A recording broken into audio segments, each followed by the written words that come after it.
Yo, what's up guys? I have made the tier list on the collab units and simply said I maybe overrated a few of them here and there because in the end all of them kind of suck. That's just a simple statement to it.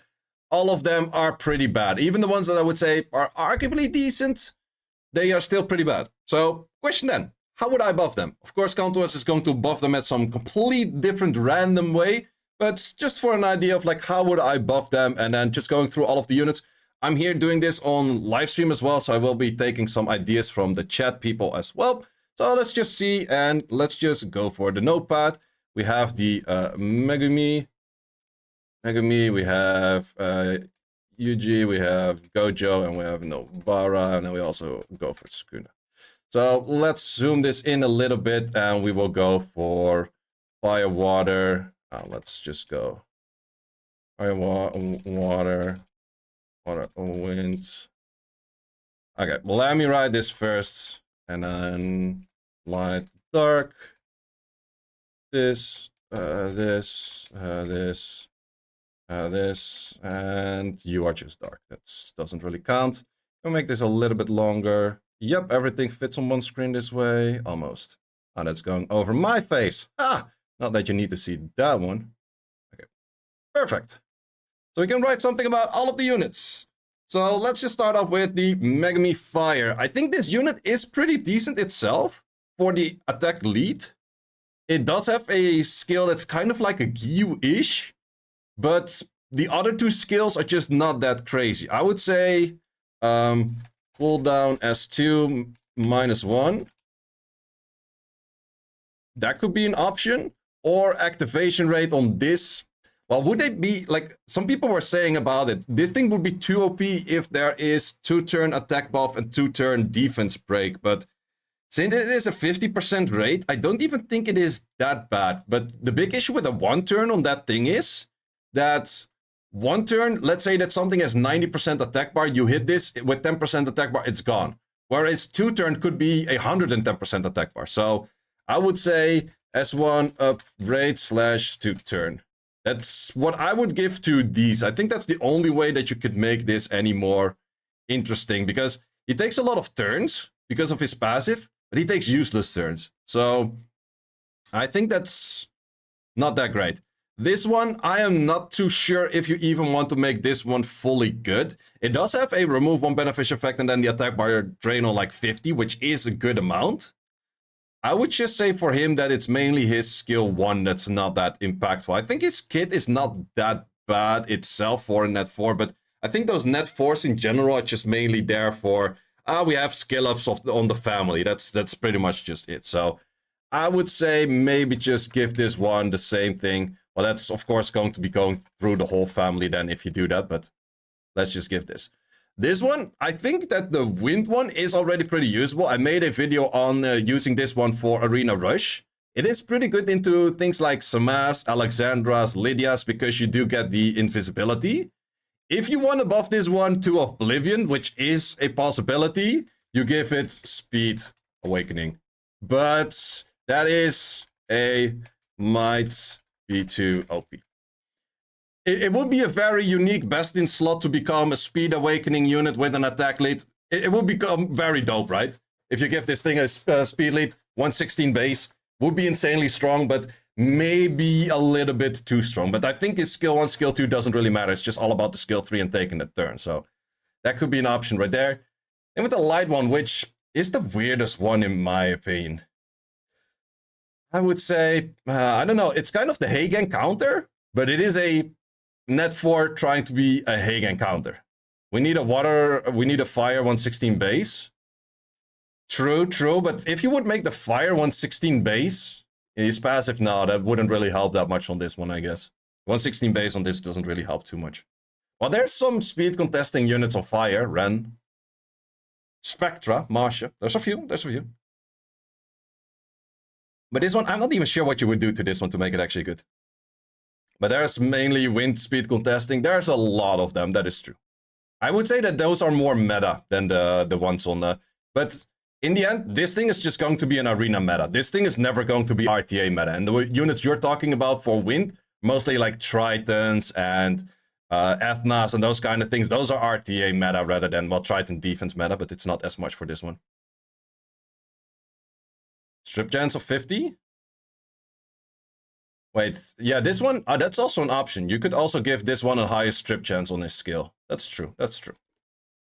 Let's add that in here. Strip on S3 higher chance. I think that those are the three. Let's just do like this. It becomes so unreadable. Let's do pipelines. Pipeline. And a pipeline. This on the S2. So for the light one, I'm really not too sure like how you want to buff this thing because the only thing that this would be interesting for is Siege meta, 4-star, I guess. Which I don't really see it being too much used for these kind of skills. So to be honest, unless someone has some ideas, this maybe also is one. That's about it. And the dark one, as a very interesting kit. Give him speed lead. Well, it's going to be arena anyway, so they can change this to guild speed lead. So even if this one becomes arena lead as well, which would be weird because something already has arena lead, I don't think it would be that good. This one, I don't know. This one, it's, yeah, change the attack. Like this thing gives the decreases attack power. That is pretty much like the worst thing you can give for after all of this. Because then it's like, oh, I didn't counter Hey Gang, but now you suddenly did. Change the power down on S3 to something. Could be anything. Anything that is more useful than this. Like, make it an armor break. Make it a, I don't know what. Like, anything more useful. Like a buff block or like cleanse block. Cleanse block? Something like that? Slow, cleanse block. Anything like that would be pretty decent, I would say. Yeah, cleanse block slash slow. I think that would be cleanse block, slow, oblivion, stunts, everything. Reset cooldown to 16. Oh wait, but I think something like that because, and in the end, the skill 1 could still be getting the improvement for that because the skill 1 is still kind of like mediocre. So if you change the skill 1, it's for the whole family. Okay, let's go for Yuji's. Mr. Itadori himself. I think first of all, for this whole family, it is guild lead family. One of them should get a speed lead. I think that's the main thing. Like one of these units has to get like a guild lead speed because otherwise it's just kind of weird to have a whole family that's all guild leads without any of them having speed. If you were to give speed to this, or pretty much all of them, I think the light one might be, because it's also a 4-star, might be one of the main things that could get it. Another 28 leads, yeah, would be another 28 lead, but I think that would be a good one. I think that, I don't care really who it is. I think it would be weakest on the wind. But I would say that the light one would be probably the most dominant one for saying like, okay, you can have that. Well, let's start with fire. Fire, I think the main issue for him is the awakening into CR awakening remove. Because he awakens into crit rate, whereas he already gets crit rate in here, and he gets crit rate in there from the skills. So that just makes it very weird. So I would remove the crit rate awakening. And then the big question, do we give them speed awakening, make them 119s? Maybe a little bit too much. Accuracy awakening for this one is okay because it does absorb and it does give a little bit of extra stuff. Yeah, I think just for Ek. I think that would be fair. Like if you give them speed, would maybe be a little bit too OP. But I think this one, it is not doing the most amount of damage, but since he also absorbs getting the Ek Awakening in, I think it would not be too bad for him. I think he would be pretty decent on an Ek Awakening. Plus, you could maybe add some more damage. Because he has, the damage output on the S3 is kind of on the lowish side. This one is, I think also, are you also Awakening on, wait, for you it matters less if you're crit Awakening, right? No, for you it's actually fine if you're crit Awakening. Wait, do we have anyone that isn't ruined? So annoying that you can't see the awakenings over here. Well, I can probably see it in, I have them all. Where is unit? Yep, crit awakening. Probably that's the easier way to find it. So there's crit awakening on that thing. So I would say Crit Awakening for that one is more okay. It makes a little bit more sense. But I think he's just doing too little damage. I think that is his main thing. Trash review list. Would you add something extra to his passive, though? More damage. In passive, even? So if you add more damage in passive, let's say that there's some kind of effect like, oh, if you hit something that doesn't have buffs, deal more damage or whatever. Because then these skill 1 and skill 2 add more damage in. So I would say more damage in passive. Give him the Jara treatment. Yeah, it could be maybe a little bit too much to be similar to a Jara, but I would say something along those lines. Yeah, his damage output is just kind of mediocre-ish. Insta-crit, more attack, debuff. Yeah, I think he has to get just a little bit more than just that. Something like that. Got Dovla Games with a Raider. Let's move on to the Wind one. Well, Wind one is same as with the other ones on the 4 stars. It's just one of those units that I feel like it is just kind of there to be skill up. So I don't think they're really bound to be good in the first place. But let's see. Attack the enemy, remove all beneficial effects, absorb the attack parties, let us... Yeah, I'm not sure. I'm not sure. This one, you could go for a... It's the only one you have. Yeah, that's the easiest one to summon. That's why it's the only one you have. But it could be maybe an insta turn or so. Something like that. Light one, I would say this one is the one that I would like to speed lead. Or, well, would this thing be too OP if it's ignoring death breaks? Because his biggest issue is he is a great Vitra counter, but he's gonna get death broken. If you would say ignore death break, I think he would be pretty decent then.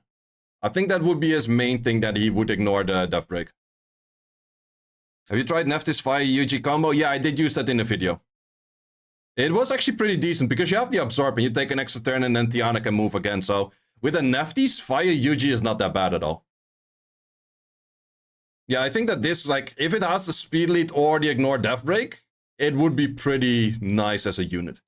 This one, I would say that this one, if you give this one the speed lead, he would be pretty interesting as well.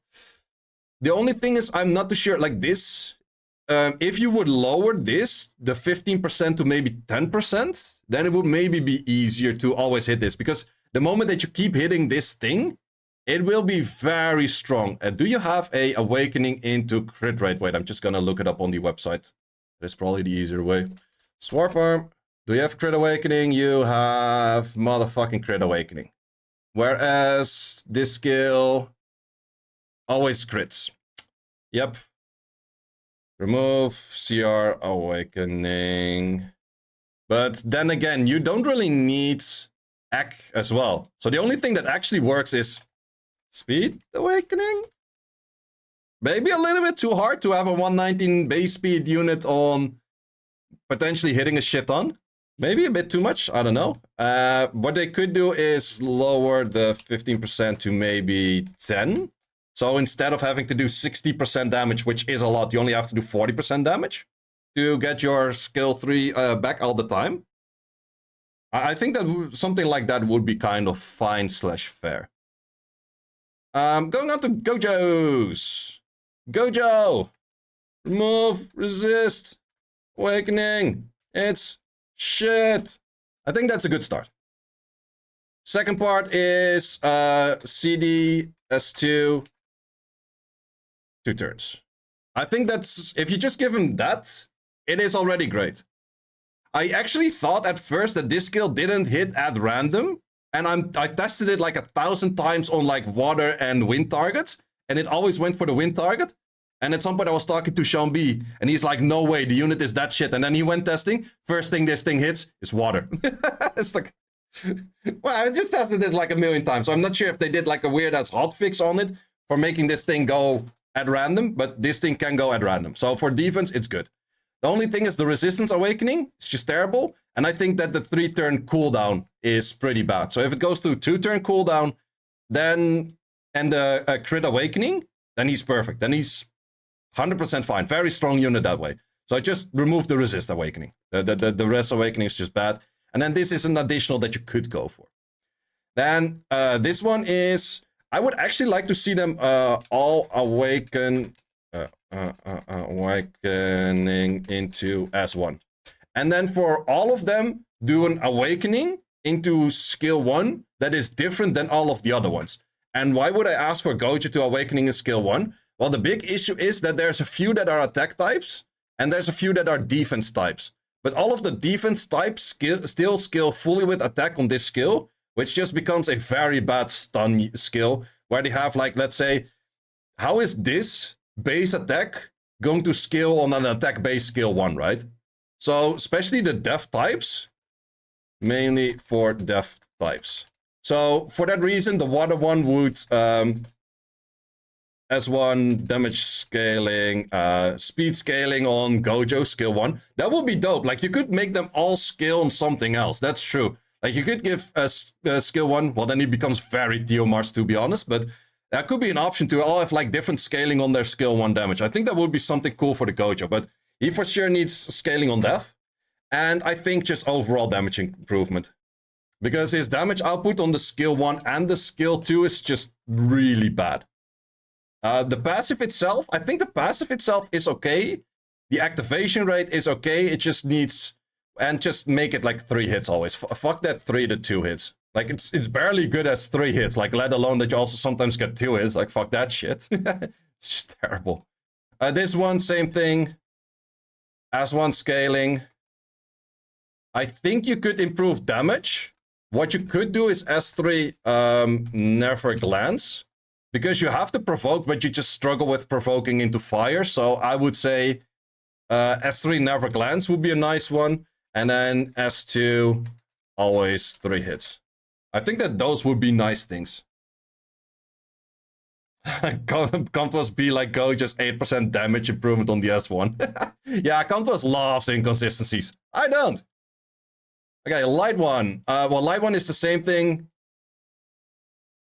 for these and these. And then the S3. But it does have the speed lead already. This skill, I've heard from a lot of people that it's very low on damage. Like, I think just like a damage improvement. I think if you just improve the damage, you make this always like hit 3. And then this will go for damage scaling defense. He would be a good unit. Now we have the dark one. Oh, dark one is kind of on the tricky point. Like, how much do you want to... Because it does already have the S2, which is decent for this. I would say this skill, you could minus cooldown it, but is that maybe a little bit too much? Do we want the light defense version of Moore that doesn't do the same damage? It's a light and dark unit, why not? But also, then again, Moore will still deal more damage than this. Plus, Moore has a different passive than this, so it is a bit different. Plus, Moore doesn't absorb attack bar, where this one steals your shit, so that's also slightly different. But the dark one, I feel like the dark one could still use a buff. It's kind of on the Isis level where if it misses shit, it's just bad. But yeah, someone already mentioned Countess doesn't like consistencies. So would you say Oblivion can't be resisted? Well, maybe be a little bit too much. I don't know. Skill 1, skill 2 kind of makes sense, but could do something extra in the skill 1 maybe. Because he has a few turns. Well, I would still say like S2, CD -1. That would definitely be a thing. And then some awakening into S1. I think awakening into skill 1 for all of the Gojos would be pretty dope in the first place. I think that would definitely be a thing that I would say like would be pretty cool. If they're ever gonna do that, probably not. How about Oblivion before damage? That is a very good one. That is actually, I forgot about that. But yeah, that's a very good one. Because there's some things you would trigger some passive. And then the Oblivion before would make more sense. Also, for damage reducers on passives would be nice. Let's move on to the Nubaras. Nubaras. Starting off with fire. Well, fire is 4-star. No one cares. But how would we like to improve this one? I think this one is really not that great. I feel like the S2 is just a big issue. S2 is too random. I think that like the S2, it has potential for like the increase on provokes. but it's just too fucking random. Like, if you're hitting 4 units, this shit ain't gonna work, man. That's just my biggest issue. Leader skills on those are pretty weird, but I guess that's fine. This one definitely has to get some kind of, yeah, the S3 activation on 100%. Like, fucking hell, why the hell is this 80% activation? It's just 2 debuffs, man. It's not even that crazy. So you definitely have to give 100% activation on this. And yeah, afterward, also the S2, too random. Lord of Chronicles merge killed out your ping. Oh, that sucks. Wait, how much ping are you playing Chronicles on then? Wind One is also... Yeah, Wind One is really one of those that a lot of people say like, oh, she's so good. Bro, you know which unit does pretty much the same, but is never used anywhere? Well, except for like TOA shit. That is a fucking String Mass. It's literally the fucking same. It is legit the fucking same. I really think that this unit is highly overhyped because you need a condition to get this shit in. I think if you remove the condition on the skill 3 or you improve the condition by amount of debuffs, I think it would be nice. So, S3. This thing, she just reduces like the HP of a unit if you have an armful effect when you get a turn. But it's 15%. It's not that much. It is really not that much. Plus this, yeah, then the provokes and then that. I think this one has to be based on how many debuffs and with 0 still do some damage. Something like that. So the more debuffs you have, let's say that with 2 debuffs you get to the 15, but with 0 debuffs you still do 5. Something like that. I got a re-up from Robos. That's possible. So yeah, I think she should maybe start off with like, let's say that she has maybe just 5 per or something like that. I don't know. Because now it's just weird. I don't know. It's just, I think she's really bad. Like some people said like, oh my god, she's so good. It's like, oh, she has a debuff right now. And then you see the damage chip and it's like it's no damage whatsoever. I really don't think she's great. Plus this skill is still inconsistent as fuck. So if you would make the S2 less inconsistent, it would already be better. This one, however, I still don't know how good this is. I feel like legit might as well throw a fucking Molong if you wanted to like deal damage to enemy max HP or a Bolvric or something like that. Does anyone have this unit and call it good? Because that's one of those common things that people that don't have a unit call the unit good. And I don't think I have spoken to anyone yet that has this unit and does call it good. So is there anyone that owns this unit here in the chat that would say like, yo, she's already decent or what to change to her? Because, I don't know. Well, maybe if you just change this skill 2 to be more consistent, it would already be better. But I don't know if this is enough. Yeah, I think if you already make the skill 2 more consistent, it would already be better. I think just this, if you make it less consistent, and then it would be better. Would it be maybe A to be up on S3 if being hit? Would that be too OP? That might be pretty damn busted though. Yeah, I think just...